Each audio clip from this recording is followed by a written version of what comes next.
En algún lugar de la frontera norte de México existe un rancho abandonado que los lugareños llaman simplemente El Silencio. Nadie vive ahí desde hace 20 años. Las puertas están abiertas, los corrales vacíos, la casa principal en ruinas. Pero hay algo en ese lugar que hace que la gente del pueblo más cercano, a 15 kilómetros, no se acerque jamás. Dicen que quien entra al rancho no vuelve a salir. No es una leyenda antigua. Es algo que sigue pasando hoy. En los últimos 10 años, al menos 17 personas han desaparecido en ese territorio o en sus alrededores. Algunas buscaban refugio, otras buscaban tesoros enterrados, otras simplemente tomaron el camino equivocado. Ninguna volvió.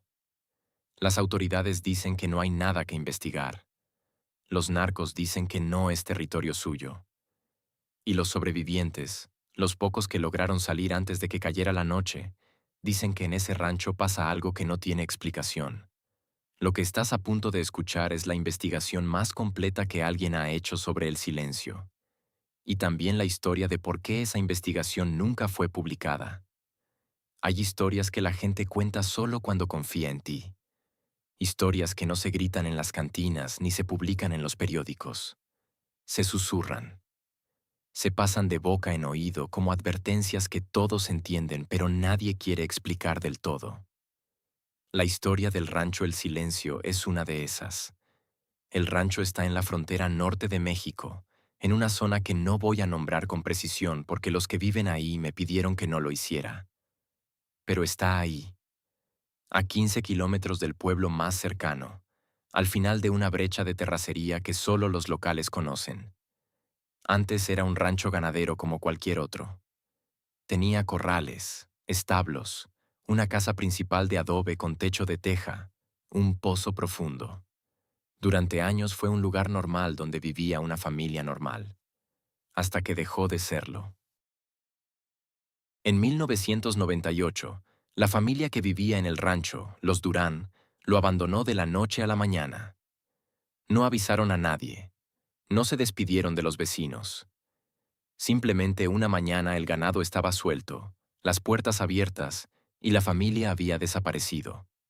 Nunca volvieron, nunca reclamaron sus propiedades, nunca dieron explicaciones. Guadalupe Ordóñez tenía 10 años cuando eso pasó. Hoy tiene 43. Su familia tenía un rancho vecino, a unos 5 kilómetros de distancia. Él recuerda la última vez que vio a los Durán. Fue 2 días antes de que se fueran. Era de noche. Su padre lo había mandado a llevar un encargo al rancho El Silencio. Cuando llegó, la puerta estaba abierta y adentro había gente que él no conocía. No eran de la zona. Eran hombres vestidos de civil pero con porte militar. Hablaban con el señor Durán en voz baja. Guadalupe dejó el encargo con la señora Durán en la cocina y se fue. Pero antes de irse, escuchó algo que lo marcó para siempre. Escuchó al señor Durán decir estas palabras. Ya no puedo seguir guardando esto aquí. Ustedes tienen que llevárselo antes de que pase algo peor. Guadalupe no entendió qué significaba eso en ese momento. Y hoy, 30 años después, tampoco lo entiende del todo. Pero lo que sí sabe es que 48 horas después de esa conversación, los Durán habían desaparecido y el rancho estaba vacío. Y desde ese día, la gente del pueblo comenzó a evitar el lugar. Primero fue solo un presentimiento, algo que no se sentía bien. Después comenzaron las historias. La primera desaparición vinculada al rancho que la gente recuerda ocurrió en 2002. Un hombre del pueblo, Fermín Castillo, fue a buscar una vaca que se le había extraviado. Siguió las huellas hasta el rancho abandonado. Entró y nunca salió. Su familia lo buscó durante días.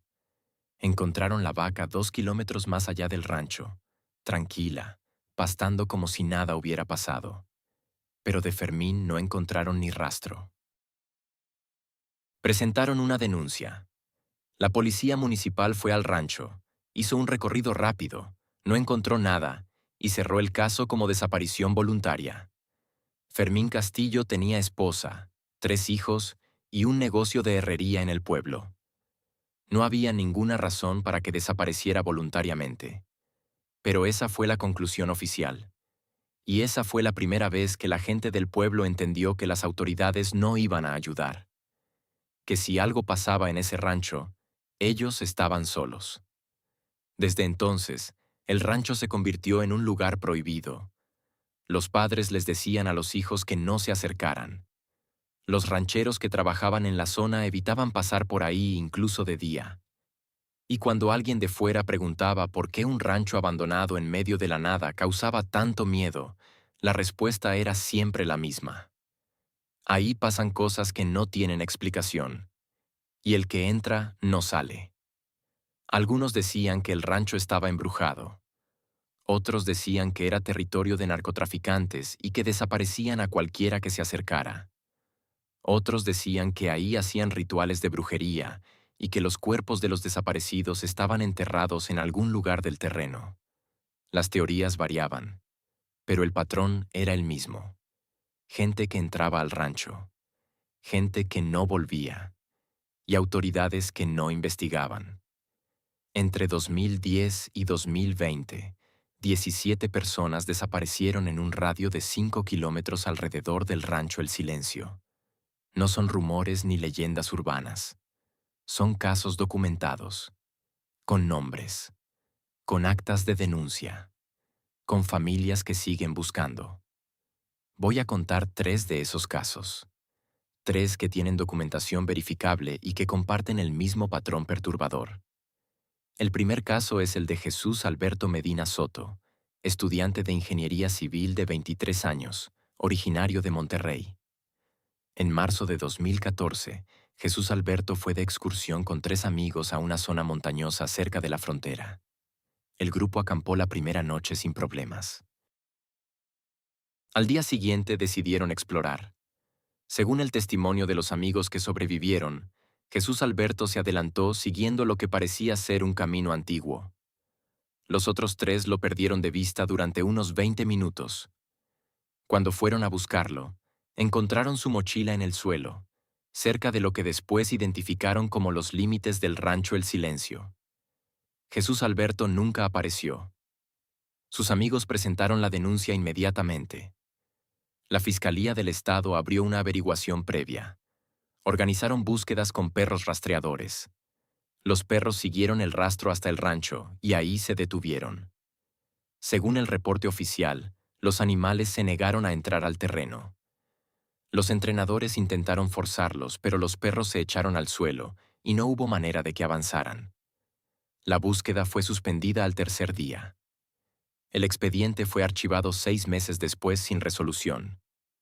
Motivo oficial: insuficiencia de pruebas. El segundo caso es el de la familia Méndez Rivas. Arturo Méndez, 38 años, su esposa Carolina Rivas, 35, y sus 2 hijos de 11 y 7 años, intentaban cruzar hacia Estados Unidos en octubre de 2016. Contrataron a un pollero que los abandonó en medio del desierto. La familia caminó durante 2 días buscando la carretera. Sus mochilas fueron encontradas 3 semanas después por un ranchero, a menos de 1 kilómetro del rancho El Silencio. Las mochilas estaban abiertas, la ropa regada en el suelo, los documentos esparcidos. Pero no había señales de violencia ni de sangre. Solo estaban ahí, abandonadas, como si la familia hubiera decidido dejar todo y seguir caminando sin nada. La Comisión Nacional de Búsqueda de Personas abrió un expediente. Entrevistaron al pollero que los había abandonado. El hombre dijo que los dejó a 50 kilómetros de donde encontraron las mochilas y que él no sabía nada más. No hubo más investigación. El caso sigue abierto en los registros, pero sin ningún avance desde 2017. El tercer caso es el de Ramiro Estrada Paz, ganadero local de 52 años. En enero de 2018, Ramiro salió a buscar 3 cabezas de ganado que se le habían perdido. Avisó a su esposa que volvería antes del mediodía. No volvió. Su familia lo buscó durante horas. Encontraron su caballo amarrado a un árbol a 2 kilómetros del rancho El Silencio. El caballo estaba nervioso, sudando, pero sin heridas. A 50 metros encontraron el sombrero de Ramiro. Y 100 metros más adelante encontraron su cuerpo. El informe forense es público porque la familia lo solicitó mediante transparencia. El cuerpo de Ramiro presentaba traumatismos múltiples, fracturas en costillas, brazo izquierdo y cráneo.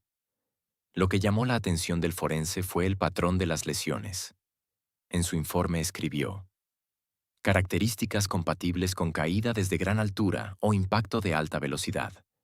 Sin embargo, no se identificó en el lugar ninguna estructura elevada ni evidencia de vehículos. Causa de muerte: trauma cráneoencefálico severo. Origen del trauma: indeterminado.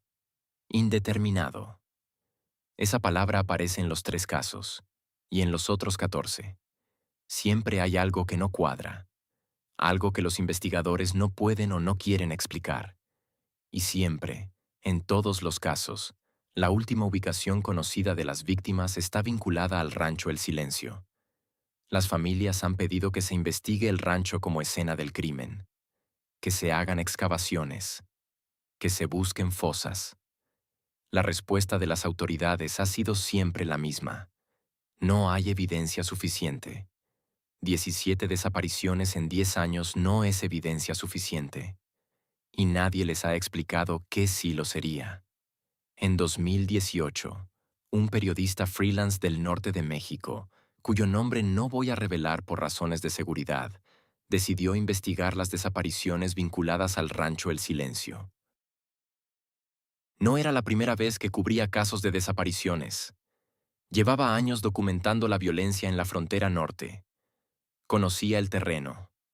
Sabía con quién hablar y cómo moverse en zonas controladas por el crimen organizado. Pero este caso era diferente. Este caso no encajaba en ningún patrón conocido. El periodista pasó 8 meses en la investigación.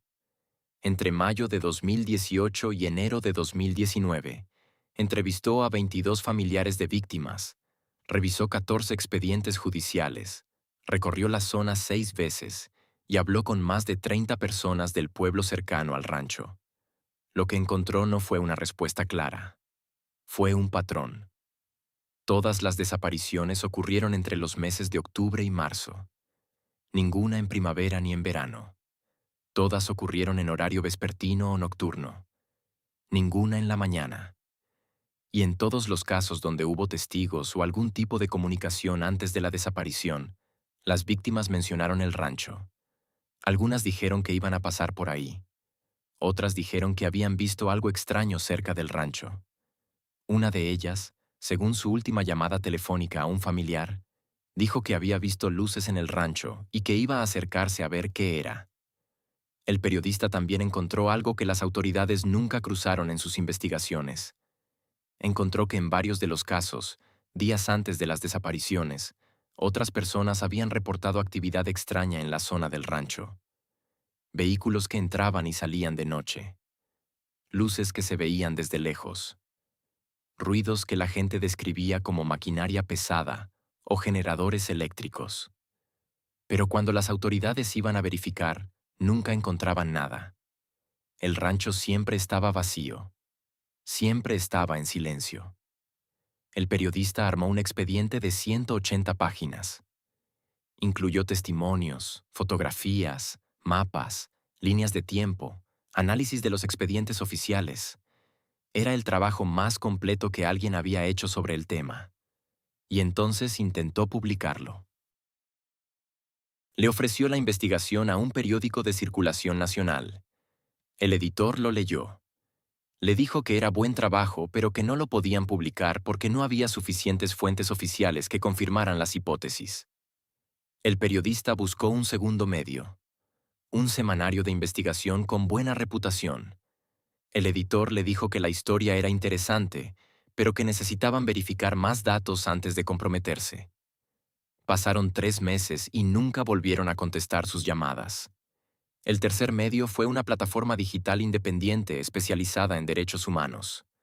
El editor lo citó en persona. Se reunieron en un café de una ciudad que el periodista prefiere no identificar. El editor le dijo algo que lo dejó helado. Dijo que había hablado con contactos en seguridad pública sobre la historia, y que esos contactos le habían dicho algo muy claro. Esa zona tiene dueño. Y no es el tipo de dueño al que se le hacen preguntas. Publicar esa investigación iba a traer problemas. Problemas serios. El editor le recomendó que guardara el material y que no insistiera. El periodista no entendió qué significaba esa advertencia.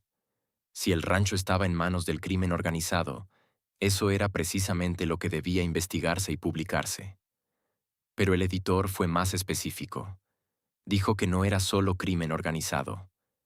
Dijo que había indicios de que ese territorio estaba protegido desde arriba, que había intereses gubernamentales involucrados, y que tocar ese tema era cruzar una línea que periodistas más experimentados habían cruzado antes y habían pagado el precio. El periodista salió de esa reunión con una decisión. Si ningún medio iba a publicar su investigación, él iba a hacer lo que muchos periodistas en México hacen cuando las puertas se cierran. Iba a publicarla de manera independiente en redes sociales. Pero antes de eso, decidió hacer una última cosa.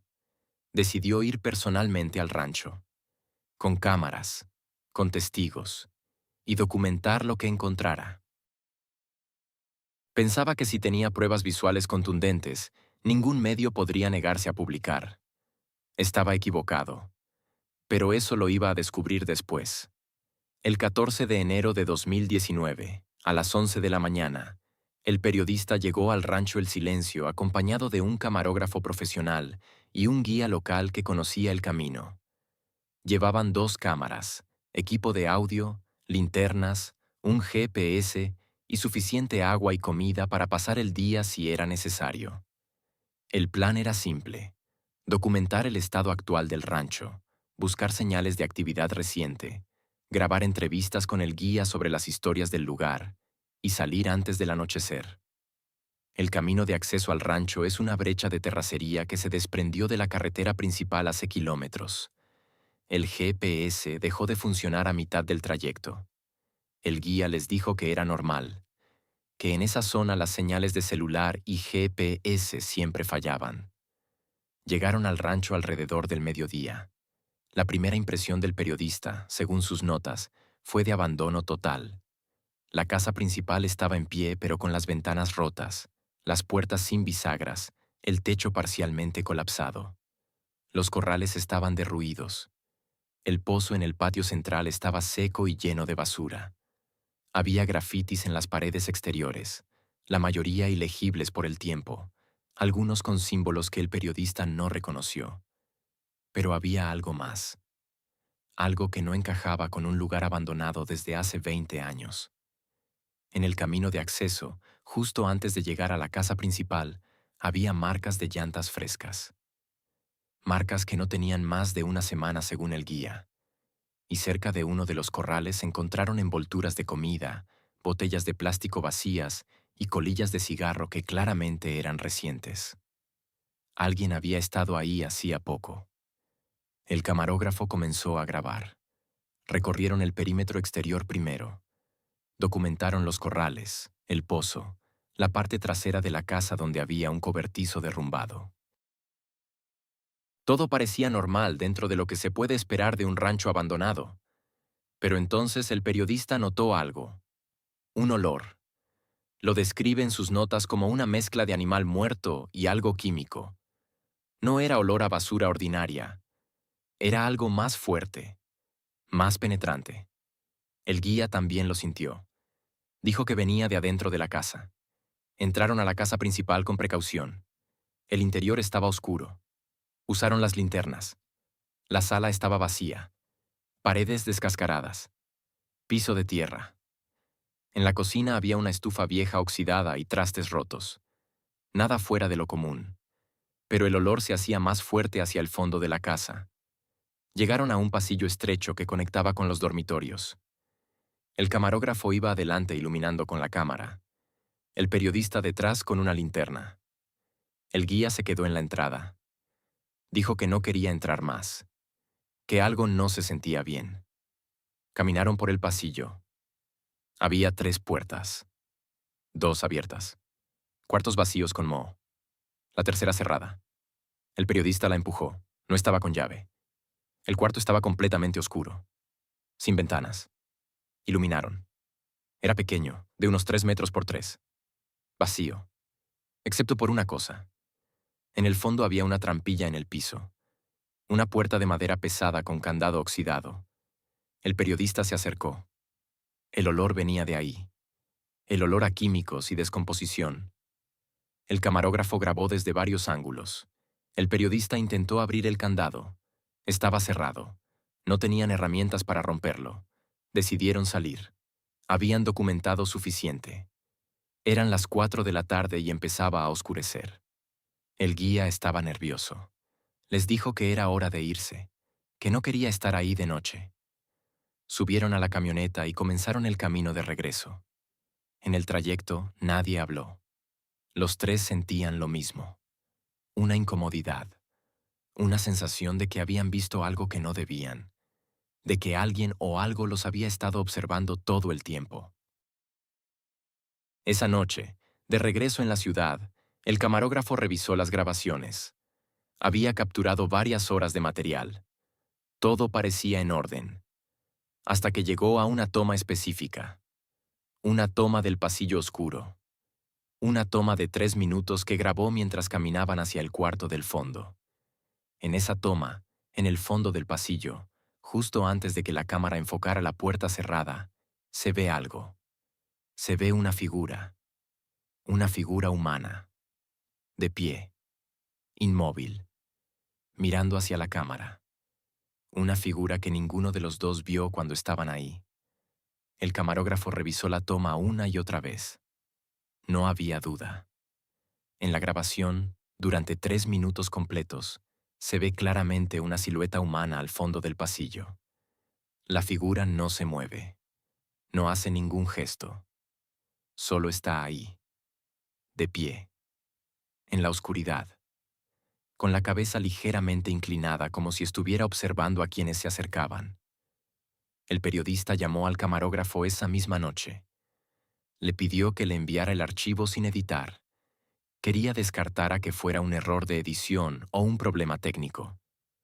El camarógrafo le envió el archivo RAW, el archivo original directo de la cámara sin ningún tipo de procesamiento. El periodista lo revisó. La figura seguía ahí, exactamente igual. Lo primero que pensaron fue en la posibilidad de que hubiera alguien más en el rancho ese día. Alguien que se escondió cuando ellos llegaron y que por alguna razón estaba en ese pasillo cuando grabaron. Pero eso no explicaba por qué ninguno de los dos lo vio. El pasillo no tenía más de 10 metros de largo. La figura estaba al fondo. Imposible no verla. Y sin embargo, no la vieron. La segunda posibilidad era un efecto óptico. Sombras. Reflejos. Algo en la pared del fondo que con la luz de la cámara generaba la ilusión de una figura humana. Pero cuando ampliaron la imagen, quedaba claro que no era una sombra. Tenía volumen, tenía forma, y lo más perturbador, tenía ojos. No se ven los rasgos faciales con claridad por la distancia y la oscuridad, pero se ven 2 puntos brillantes en donde deberían estar los ojos, como si la figura estuviera reflejando la luz de la cámara. El periodista contactó a un experto en video forense. Le envió el archivo sin contexto. Solo pidió que verificara si había manipulación digital. El experto tardó 3 días. Su conclusión fue clara. El archivo no presenta signos de edición. Los metadatos coinciden. No hay cortes ni superposiciones. Lo que está en esa grabación estaba ahí cuando se filmó. El periodista le contó el contexto. Le explicó que nadie vio a esa persona. El experto revisó el video otra vez. Dijo que había visto casos similares. Casos donde las cámaras capturan cosas que el ojo humano no registra. Algunos lo atribuyen a diferencias técnicas, otros a fenómenos paranormales. El experto no especuló. Solo confirmó que la grabación era auténtica. El periodista buscó más información. Contactó a otros que habían documentado el rancho. Encontró a 3. Un youtuber que hacía videos de lugares abandonados fue al rancho en 2017. Sus baterías se agotaron en 20 minutos a pesar de estar cargadas. Las grabaciones que logró hacer mostraban voces susurrantes que él no escuchó. Voces en un idioma que no pudo identificar. La segunda era una investigadora paranormal. Visitó el rancho en 2015 con equipo especializado. Los medidores de campo electromagnético marcaban lecturas altísimas sin fuente aparente. Las grabadoras capturaron sonidos que describió como gritos de angustia. Y las cámaras térmicas mostraban puntos donde la temperatura bajaba 15 grados sin razón física. La tercera era un geólogo que estudió el terreno para una tesis. No le interesaban fenómenos paranormales. Solo quería mapear la geología. Pero su brújula dejó de funcionar.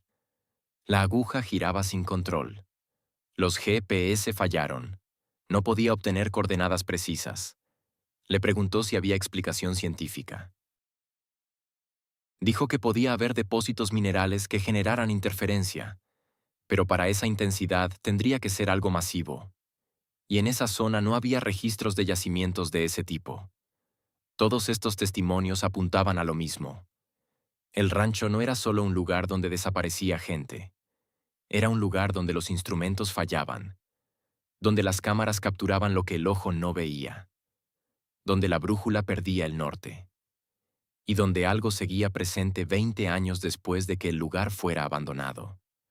Cuando el periodista comenzó a investigar el rancho El Silencio, una de las primeras hipótesis era obvia. En la frontera norte de México, donde cada metro cuadrado tiene dueño criminal, un rancho abandonado en una zona estratégica solo podía significar una cosa: territorio del narco, fosa clandestina, punto de trasiego, casa de seguridad, algo vinculado al crimen organizado. Pero cuando el periodista comenzó a hacer preguntas, descubrió algo extraño. Los narcos no querían el rancho. De hecho, lo evitaban. Un ex sicario del cartel del Golfo accedió a hablar bajo anonimato total. Su testimonio fue grabado en audio con distorsión de voz. El hombre operó en la región durante los años 2000, cuando la guerra entre carteles estaba en su punto más violento. Según él, el rancho El Silencio era usado por el cartel como punto de almacenamiento de drogas antes de cruzarlas a Estados Unidos. Era un lugar seguro, aislado, sin presencia policial, perfecto para sus operaciones. Pero en 2008 algo cambió. El ex sicario no quiso dar detalles sobre qué exactamente ocurrió.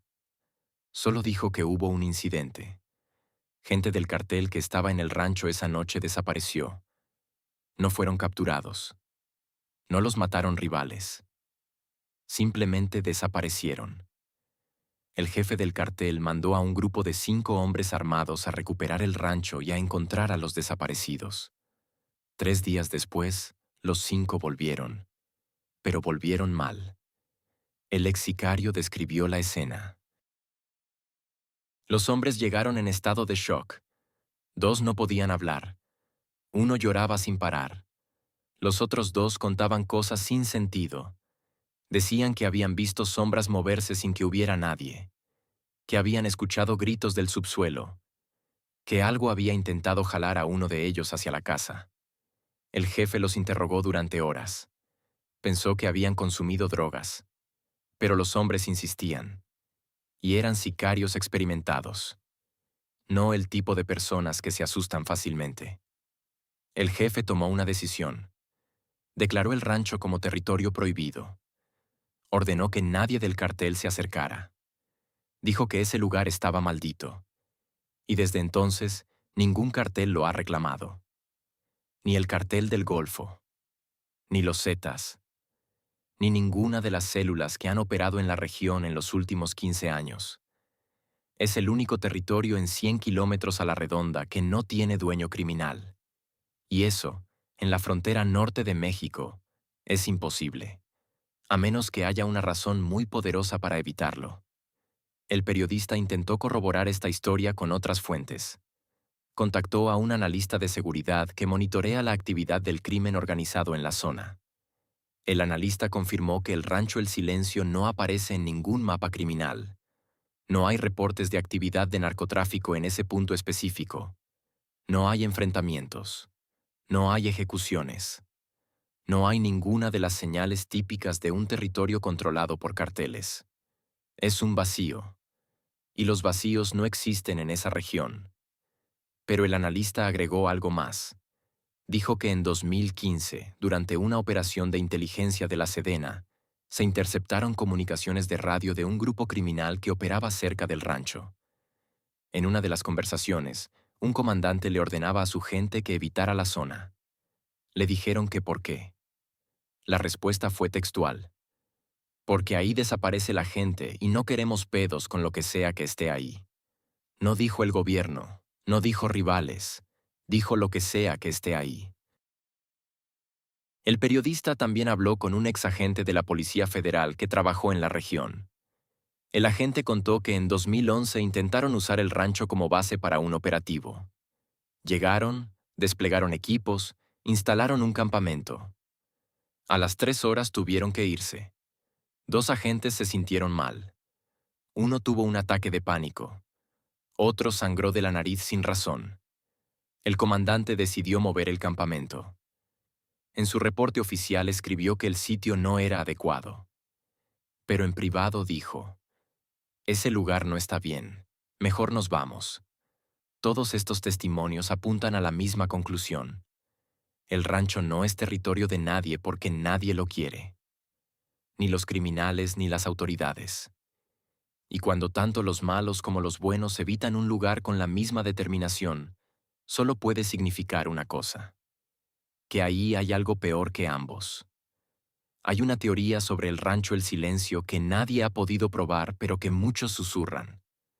La teoría dice que durante los años 90, cuando el rancho todavía estaba habitado, fue utilizado por agencias de gobierno para operaciones clandestinas. Experimentos, interrogatorios, cosas que no podían hacerse en instalaciones oficiales, cosas que nadie debía saber. El periodista encontró indicios, no pruebas concretas, solo pistas dispersas que cuando se juntan dibujan una imagen perturbadora. El primer indicio es un documento filtrado de la Sedena en 2015. El documento es un listado de instalaciones militares desactivadas en el norte del país. En ese listado aparece una entrada que dice: Rancho El Silencio. Coordenadas. Instalación desactivada en 1998. Acceso restringido por razones de seguridad nacional. El documento no explica qué tipo de instalación era. No explica qué se hacía ahí. Solo dice que está desactivada y que el acceso sigue restringido 2 décadas después. El segundo indicio viene de testimonios de personas que vivían en el pueblo cercano al rancho durante los años 90. 3 personas mayores, todas con más de 60 años, recordaban algo específico. Recordaban que durante esa época, especialmente entre 1994 y 1997, camiones militares llegaban al rancho de noche. No con frecuencia, tal vez 1 o 2 veces al mes, pero llegaban. Los camiones no tenían insignias. No se detenían en el pueblo. Iban directamente al rancho y salían antes del amanecer. Una de las personas entrevistadas dijo que una vez vio a los camiones pasar y que llevaban la caja trasera cubierta con lonas. Pero alcanzó a ver algo. Vio gente adentro. Gente que no iba uniformada. Gente que parecía estar amarrada. El tercer indicio es más difícil de verificar. Es un rumor que circula entre activistas de derechos humanos que trabajan en la frontera.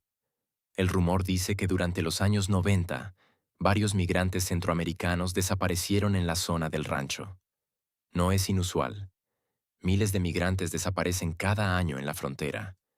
Pero según el rumor, algunos de esos migrantes que desaparecieron cerca del rancho fueron vistos por última vez en custodia de autoridades mexicanas. Y nunca fueron entregados a migración. Simplemente desaparecieron del sistema. El periodista intentó rastrear casos específicos. Encontró 3. 3 casos documentados de migrantes que, según testigos, fueron detenidos por policías o militares cerca de la zona del rancho entre 1995 y 1997. Los 3 presentaron denuncia ante organismos de derechos humanos. Las 3 denuncias fueron archivadas por falta de pruebas. Los 3 migrantes nunca aparecieron. El cuarto indicio es el más perturbador. Es el testimonio de un albañil que trabajó en el rancho en 1996. Fue contratado con otros 2 para hacer reparaciones. Estuvieron ahí 2 semanas. El trabajo era raro, dijo. No reparaban la casa para que se viera mejor. Estaban reforzando el sótano, poniendo paredes más gruesas. Instalando una puerta de acero. Una puerta con cerradura que se abría solo desde afuera. El albañil preguntó para qué era esa puerta. Le dijeron que no hiciera preguntas, que hiciera su trabajo y se fuera. Pero una tarde bajó al sótano a revisar. Vio marcas en las paredes, marcas de uñas, como si alguien hubiera intentado arañar el cemento, y vio manchas oscuras en el piso que parecían sangre vieja. Salió y no volvió a bajar. Terminó su trabajo y se fue. Nunca habló de lo que vio hasta que el periodista lo encontró 22 años después. Ninguno de estos indicios es una prueba definitiva, pero todos apuntan en la misma dirección, que el rancho El Silencio fue usado para algo que el gobierno no quiere reconocer, que ahí ocurrieron cosas que no debían ocurrir, y que cuando terminaron, en lugar de desmantelar el lugar o entregarlo a sus dueños originales, simplemente lo abandonaron y prohibieron el acceso, como si quisieran que todos olvidaran que ese lugar existe. No todos los que han entrado al rancho El Silencio han desaparecido. Algunos han salido. Pero todos los que han salido tienen algo en común. Se fueron antes de que oscureciera completamente. Y todos cuentan experiencias que no tienen explicación racional. El primer testimonio es de un hombre llamado Ernesto Villanueva, de 38 años, chatarrero. En 2016 fue al rancho buscando metal para vender. No sabía nada sobre las historias del lugar. Solo sabía que era un rancho abandonado donde probablemente habría material que pudiera recoger. Llegó alrededor de las 3 de la tarde en su camioneta. Pasó 2 horas revisando los corrales, buscando alambre, láminas, cualquier cosa de valor. No encontró mucho. Pero no pasó nada extraño. Hasta que comenzó a oscurecer. Ernesto describe que alrededor de las 5:30, cuando el sol empezaba a bajar, sintió algo. Dijo que fue como una presión en el pecho, como si el aire se volviera más pesado. Al principio pensó que era cansancio. Pero la sensación se intensificó. Le costaba respirar. Y entonces tuvo una certeza absoluta de que tenía que irse inmediatamente. Corrió a su camioneta y salió sin mirar atrás. Cuando llegó a la carretera, la sensación desapareció. Ernesto dice que nunca más volvió. Y que no importa cuánto metal haya ahí, no vale la pena. El segundo testimonio es de una mujer llamada Patricia Sánchez, de 43 años. En 2017 su coche se descompuso en la carretera cerca del rancho. Era de tarde, alrededor de las 6. Caminó hacia el rancho buscando ayuda. No había nadie. La casa estaba vacía. Pero entonces escuchó algo. Escuchó voces. Voces de hombre. Voces que gritaban. Las voces venían de abajo, del sótano. Patricia se acercó a la entrada de la casa. El sonido era más claro. Eran gritos de dolor. Gritos de alguien pidiendo auxilio. Patricia no entendía cómo podía haber alguien ahí abajo. El rancho estaba abandonado. Pero los gritos eran reales. Pensó en bajar a ayudar. Pero algo la detuvo. Un instinto de supervivencia. Una voz interna que le decía que no bajara. Que corriera. Patricia corrió de regreso a la carretera. Esperó ahí hasta que pasó un coche y le dio aventón al pueblo más cercano. Cuando le preguntaron por qué estaba tan alterada, solo dijo que se había asustado por estar sola en la carretera. No mencionó las voces. No hasta que el periodista la encontró 2 años después. El tercer testimonio es el más perturbador. Es de un grupo de 4 jóvenes que fueron al rancho en 2019 como reto. Habían escuchado las historias y querían comprobar si eran ciertas. Llegaron a las 6 de la tarde con linternas y un celular para grabar. Los primeros 20 minutos todo estuvo bien. Se burlaban de las leyendas. Grababan videos para sus redes sociales. Pero entonces uno de ellos, un chico de 19 años, comenzó a sangrar de la nariz sin razón aparente. Y no era un sangrado ligero, era abundante. El chico se asustó. Intentaron detener el sangrado, pero no podían. Y entonces otra de los chicos, una chica de 20 años, comenzó a tener convulsiones. Se cayó al suelo. Su cuerpo se sacudía sin control. Los otros dos entraron en pánico. Cargaron a sus amigos y corrieron al coche. Salieron del rancho a toda velocidad. Llevaron a los dos afectados al hospital del pueblo más cercano. Los médicos no encontraron nada anormal. El sangrado se detuvo espontáneamente. Las convulsiones no se repitieron. Los análisis de sangre salieron normales. No había explicación médica para lo que había pasado. Pero los 4 jóvenes estaban seguros de algo. Algo en ese rancho les hizo daño. Algo que no es normal. Y los 4 coinciden en un detalle final. Dijeron que durante todo el tiempo que estuvieron en el rancho, sintieron que alguien los observaba.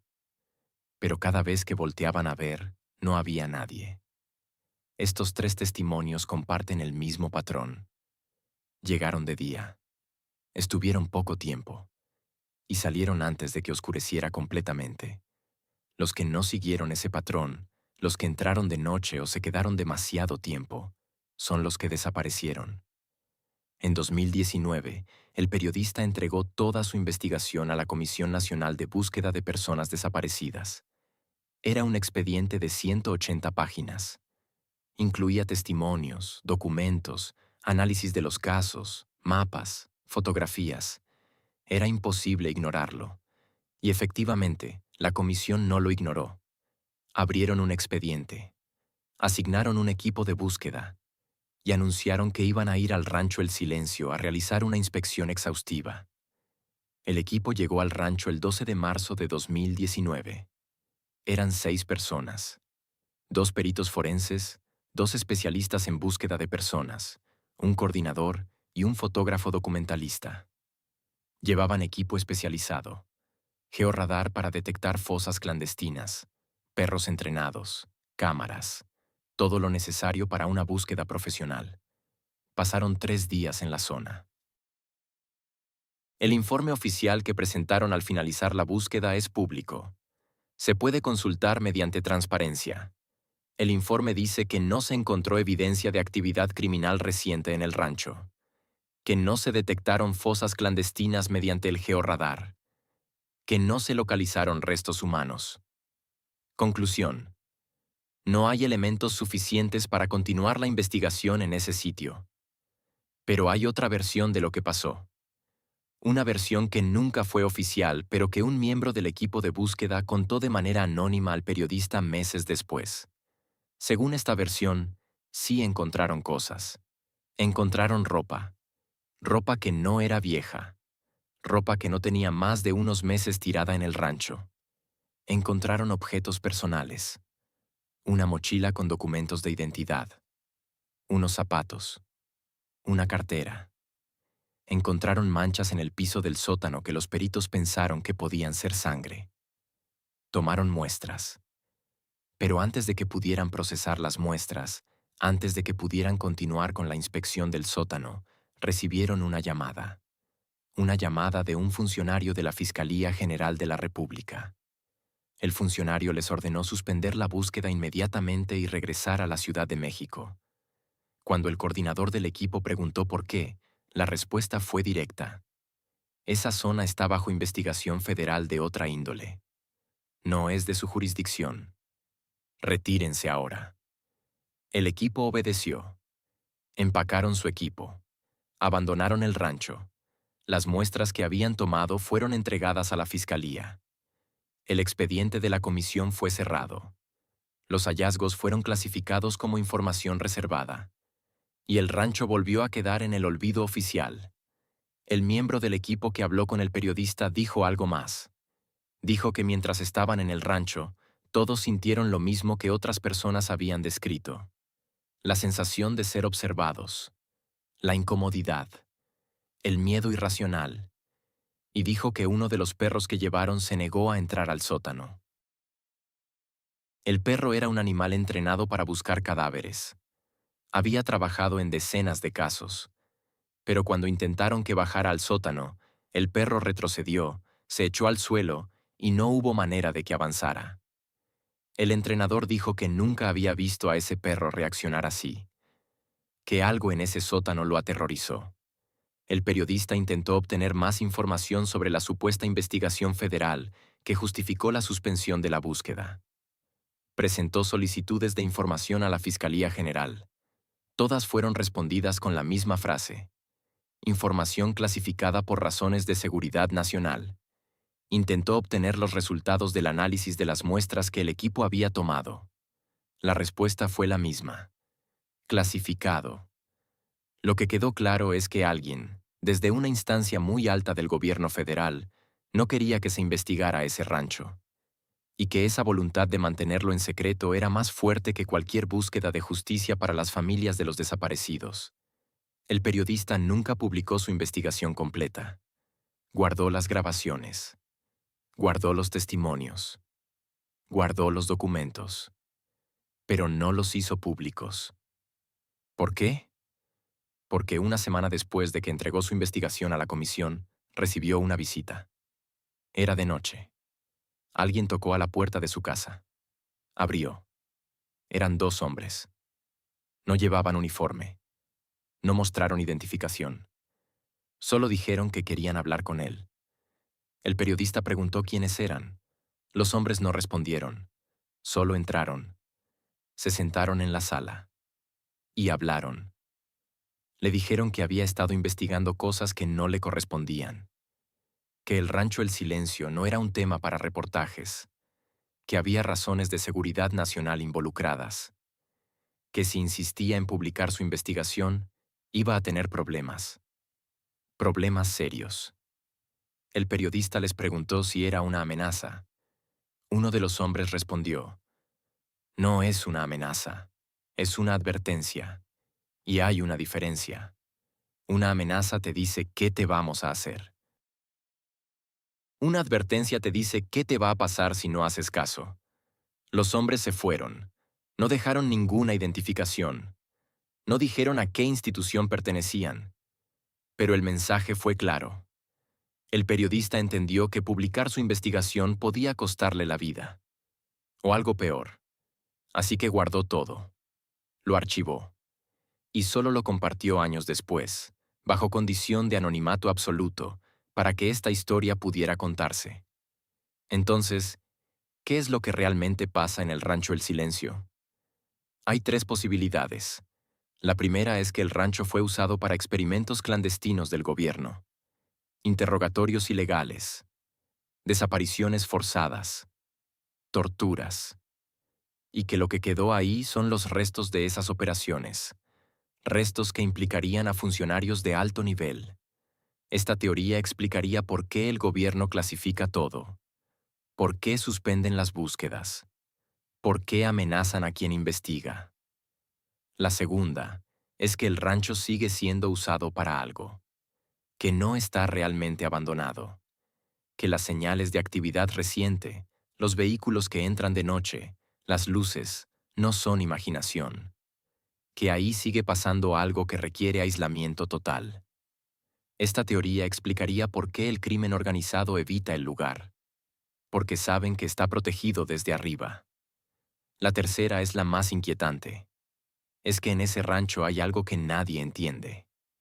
Los fenómenos que reportan todos, las grabaciones con figuras que nadie vio, los instrumentos que fallan, no tienen explicación. Y tal vez el gobierno mantiene el lugar cerrado no solo para ocultar crímenes. Es porque ellos tampoco entienden qué hay ahí. Y tienen miedo de averiguarlo. Las 3 teorías pueden ser ciertas al mismo tiempo. Puede ser que el rancho fue usado para experimentos, que sigue siendo usado para algo, y que además hay algo ahí que escapa a cualquier explicación racional. No son excluyentes, son capas, y cada capa hace que el misterio sea más profundo y más oscuro. El rancho El Silencio sigue ahí. Abandonado oficialmente, prohibido extraoficialmente. Las familias de los 17 desaparecidos siguen sin respuestas. Los testimonios de los sobrevivientes siguen sin investigarse. Las grabaciones que muestran lo inexplicable siguen archivadas. Y el sótano, ese sótano con la puerta de acero que nadie ha abierto, sigue guardando lo que sea que tenga adentro. En una de las últimas entrevistas que el periodista dio antes de no hablar más del tema, dijo algo que resume todo. Dijo, hay lugares donde el mal no es una metáfora, es una presencia real, algo que puedes sentir, algo que te mira. El rancho. El silencio es uno de esos lugares. Lo que no puedo decirte es si ese mal es humano, sobrenatural, o una mezcla de ambos. Solo sé que está ahí, que sigue ahí, y que no va a irse. Porque nadie con el poder suficiente para hacer algo ha decidido enfrentarlo. Tal vez porque no saben cómo. O tal vez porque ya lo intentaron y fracasaron. O tal vez, y esto es lo más aterrador, porque ellos son parte de eso. El rancho espera, como ha esperado durante 20 años. Y seguirá esperando. Hasta que alguien tenga el valor de abrir esa puerta de acero en el sótano y descubrir qué es lo que realmente ha estado ahí todo este tiempo.